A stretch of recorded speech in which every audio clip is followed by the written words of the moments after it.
on that list. They haven't released the official list. I know those two are the ones that came out. Yeah, they're probably the most high profile names on that list. That's why you're hearing about it. Yeah. Have you seen the meme where it's what's her name from one of the Olsen twins when they were a kid, and it's like on what was her name in Full House? Aunt Becky. Aunt Becky's like, Dad, is Aunt Becky going to jail? Aunt Becky going to jail now? Wow. That's sad, but it's pretty funny. And you know Felicity Huffman's married to William H. Macy. Yeah. Mm-hmm. It was just his birthday yesterday. I'm sure that wasn't a fun birthday. Happy birthday! He's $1 million for bail. Shit. That's crazy. But that's all I got. I tried looking up some news stories this morning, and there wasn't anything that grabbed me. Nothing that caught your eye? Nah, nothing important. Cool. You guys heard about Jesse whatever? What his name is from Empire show? Smoke? Oh yeah. Yeah. That's insane. That's a crazy story. That's a little old, but I mean that's. I think he just pled not guilty either this morning or yesterday. And he's back on his. He came back on the show, right? I just heard on the news that he did some kind of comeback. Well, I know he was. I think because they had already filmed part of the new season or whatever, so he was in the newest episode that just dropped. But I don't think he's in the rest of the series. I thought that they were cutting him out of the scenes that he was in until the end of this season, and then they wrote him out completely. Oh, so he's probably going to film. He's probably going to film something. For his character's probably going to die or something. Yeah. Huh. Well, his career's over. Yeah, after what he did, it's just like holy shit. What do you got, Wes? I have a few things. So, Zombieland Double Tap is now in production, and I guess Woody Harrelson and Jesse Eisenberg are really excited about it. Oh, yeah. Woody was saying that he feels like it's super crazy because all they do is laugh all day. Oh, nice. And that's what they get paid for. Yeah. And then Jesse Eisenberg had said that they're trying really hard to capture the magic that made the first one great. That they recognized that it wasn't like a hit because of blockbuster reasons, but more because people related to it on a more personal level. Mm-hmm. So they're trying to keep that, I guess, magic there, which is pretty cool. I'm excited for that one and admirable. I hope they make it a little longer because that was the first. The first one is like literally like an hour and 24 minutes. Yeah, it's pretty fucking short. So yeah, give us a little more. Yeah, that'd be fun. I was really actually surprised that they were making a sequel to this. Oh, it's been in talks for years. Yeah, I remember hearing about it as soon as the first one came out, but I was just like, nah, it's never going to happen probably. But I know it was supposed to, when 3D got big, they were going to do Zombieland 3D, and then that never happened. I'm glad that never happened. Yeah. Probably for the best. But yeah, check out Zombieland. It's coming out this October. Oh, yeah. Yeah. In local news, did you guys hear about the soft opening of the Target in North Park? Yes, I did. No, what happened? They had a soft opening. Okay, cool. All right. I thought you were leading up to something. No.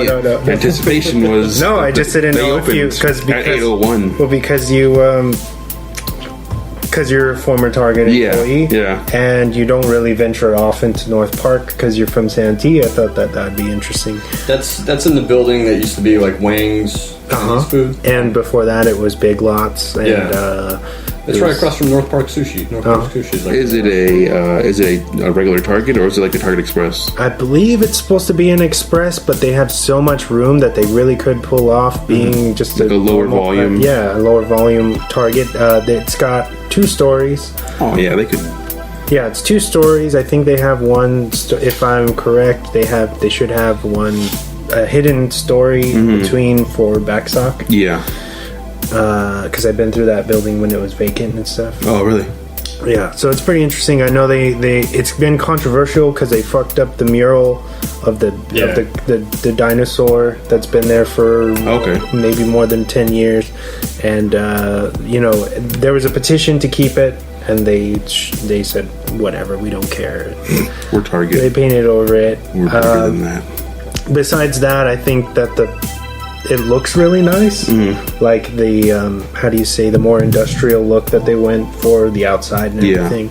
I know a lot of North Parkians aren't really into it because it's North Park, and that's weird.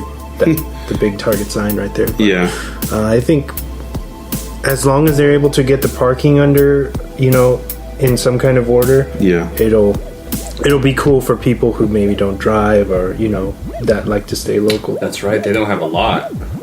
Supposedly they have a 30 space lot in the back. Really? Is what they said. Because parking in North Park is a pain in the ass. Already. Yeah. That's what I'm saying. And now that you have that, it's going to cause so much more traffic and, Well, I've been to the Target Express, the one that someone used to work at. That South Park. Yeah, I've been to that one. That one's pretty. it's tiny. Yeah, it's tiny. It's actually It's tiny. like a little, like Walgreens, basically. Probably what it used to be. And they just have kind of like your fundamental stuff Yeah. that you would need. So it's interesting. If you're in the North Park area, go check that out. Go check it out. This past weekend, we had the first full craft reunion since 1996 at Monster Mania in New Jersey. Rachel True, Robin Tunney, Frusa Bulk, and Nev Campbell hung out together. Wow. And did signings and photos and stuff. That's pretty cool. Yeah. That's awesome. If you're into that movie, I like that Yeah, movie. that movie's cool. What else? My last piece. Actually, I think that was it because we already talked about Aladdin. Okay. So, unless you guys have anything else on your mind, we can move on to the next segment. Oh, Dave Bautista might be going on to that Suicide Squad movie. My coworker was telling me that, Yeah, because he's and that he's gonna be wrestling again. yeah, he's gonna be in the not SummerSlam, but whatever I don't know, whatever the big event for wrestling's coming up. I know he's attached to that now. He beat Ric Flair's ass on his birthday. Beat up that 70-year-old. Good for him. Whoa. But yeah, I think that's it for my news. Unless you guys got something else. That's it. And now it's time for the weekly recommendations. We'll throw it back to you, Me? James. All right. So my I think I have two. My first one is a movie I just watched. It's out on Blu-ray. Is Creed 2. Okay. Sequel to the Creed.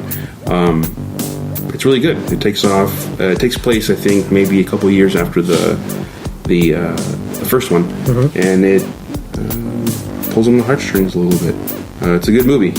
Check it out if you like those types of movies. It's basically a Rocky sequel, or in the Rocky universe. But yeah, check it out. It's pretty good. I liked it. I don't know if you saw it or you saw it. I saw it. It was good. I just didn't think it was as good as the first Creed. No, the first one's really good. Yeah. And I still look at Drago and say, no way that they're in the same weight class. I know that they say Creed is a heavyweight, Yeah. but Drago looks like he's got 6 inches on him and probably 50 pounds. That dude is a monster. Yeah, he's huge. When they're like next to each other, I'm like, this dude is yeah, no. And I remember telling Wesley that, like, when the movie came out, I was like, there's no way they're in the same weight class. Fucking kill him. Yeah. Kill him. Yeah. That's fucking crazy. But it's a good movie. I didn't like it as much as I did the first Creed. Yeah. I have yet to see that one, so I'm excited to check it out. They also kind of make it seem like that's probably the last one that Sylvester Stallone is going to do. Oh, really? Yeah. Yeah, because he kind of gives this little send-off, Yeah. basically. Oh, you're killing it. No, it's not. It isn't not anything, but he's just kind of just like, hey, yo, kid. Some shit like that. He's like, I'm gonna go do another Rambo. Yeah. Yeah. I'll see you soon. I'm busy. I'm busy for the next couple of years. And a fucking superhero movie, apparently. Yeah. What else? I can't remember right now. I had another one, but I'm blanking, so we can go over to you, and I'll throw it in if I remember. Okay. Okay. Yeah. We spoke about this last week when I got back, but I want to recommend the Apollo 11 documentary that's out right now that we watched in IMAX last week, which is amazing.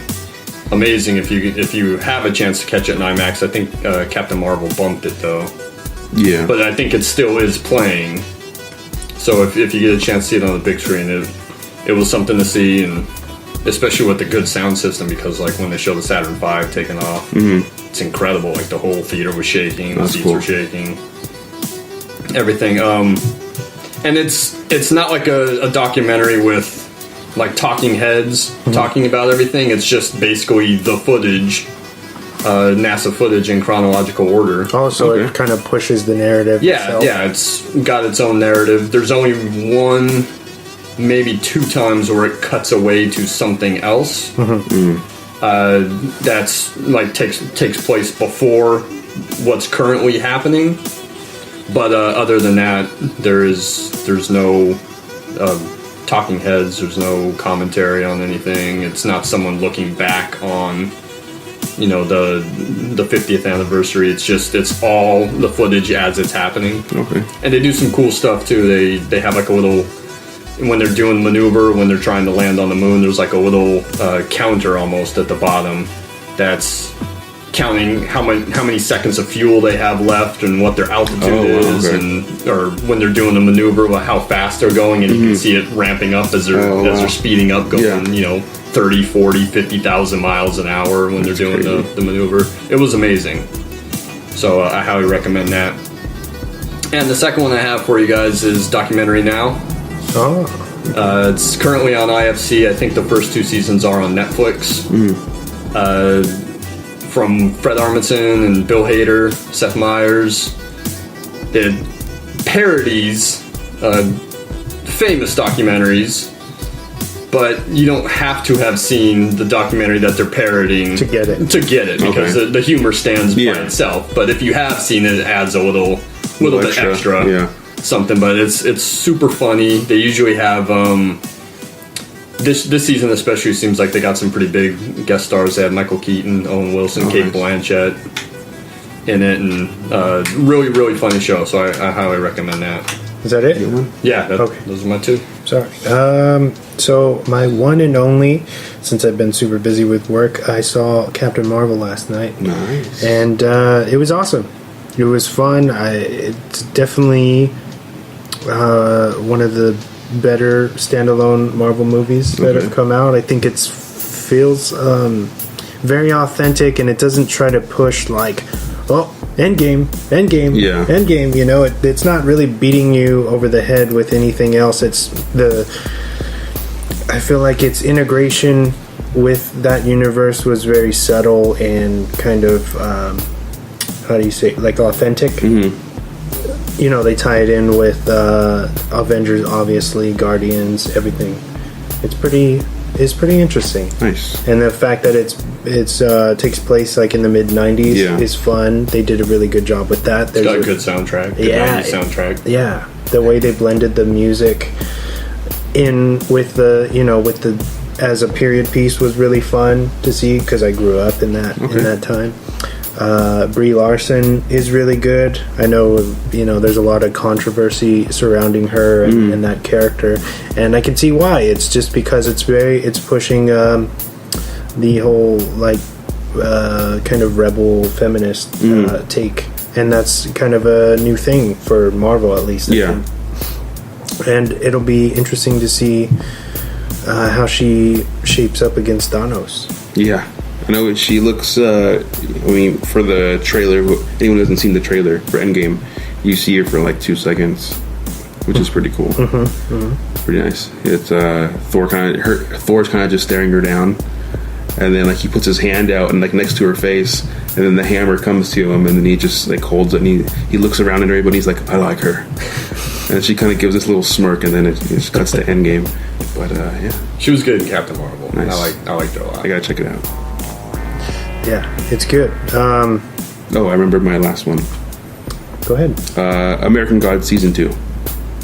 That's coming. That's already out. I think episode 1. You can, if you have Stars, you can watch it streaming. I'd be interested to check it out because I like the first season, but I also like Brian Fuller and his work, and I know that he's no longer with the show. They had a big falling out with I don't know if it was Stars itself and Neil Gaiman, who wrote the novel that it's based on, but he and Michael Green, his co-creator and co-writer, got kicked out.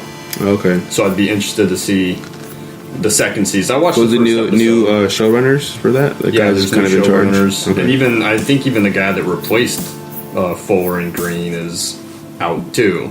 Wow. Okay. So they've had a lot of behind the scenes drama. I'd be interested to see how the season is. I watched the first episode and it was fine. But Yeah. I'll have to watch a few more and see. Yes. But I really did